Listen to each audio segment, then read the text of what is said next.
Hello, my name is Robert Brooks. The term is 1506. The class is Application Deployment 2, and this is my Milestone 3 progress, my video progress report video. So you'll have to excuse me, I have to use the emulator for this one. I had a unfortunate incident with my developer phone, and it is not working at the moment. I have to return it for warranty fixing. But anyways, this will give me a good... the emulator is just fine for me showing you the changes that were made for the release candidate Milestone 3 for this week. The application is complete, and all the features that were outlined initially have been implemented successfully, and they all are working great, both on the emulator and the device. Now, there were a couple challenges for the week. I would say the hardest part was implementing the New York Times Congress API. It proved a lot harder, much more difficult to work with than the Sunlight API. However, everything, and it's not, and to be honest with you, it's not quite as dependable either. I found that the Sunlight API is always dependable. New York Times, you know, from time to time it does have problems. So I had to create an extra layer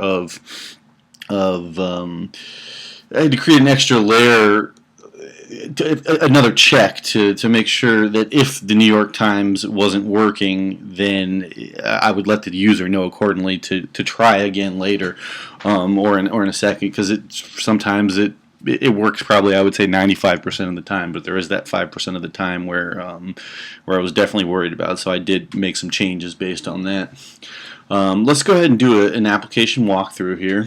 So we'll go back to the start screen. So everything, all the features that we saw in the previous milestones are all still the same. We can search by zip code. We can search by name. There were two bugs in the last one where California and Florida were not showing the Senate representatives correctly. That bug has been fixed. As you can see, it does show both of them, and it also shows all the representatives. And what's new this week is the member detail view page. You'll see right here where it has the contact information for the representative, their phone number, website, address, their a short biography, as well as their most recent votes. The most recent votes part was what I was talking about with the New York Times integration. See, and it works, like I said, 95% of the time.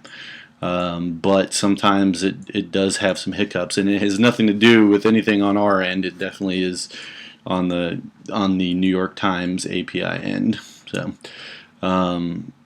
So you'll see for any of them, I added the progress bar that you saw there for loading times, because New York Times API definitely takes a little bit longer to load. So, but that is pretty much it as far as the additions for the release candidate. But everything works as planned, and everything is running great. So we're very happy with the state of the application, and we definitely look forward to the release. And this is just the zip code search showing you, and you see there's the progress bar, and you'll see here's a good example. It looks like it's going to time out here, so I set a timeout, and if it doesn't get any results back from that New York Times, this is what happens. You see the no data available. Please try again later. So yep, that is that, and I look forward to releasing the application. Thank you, and I look forward to everyone testing it. Thanks.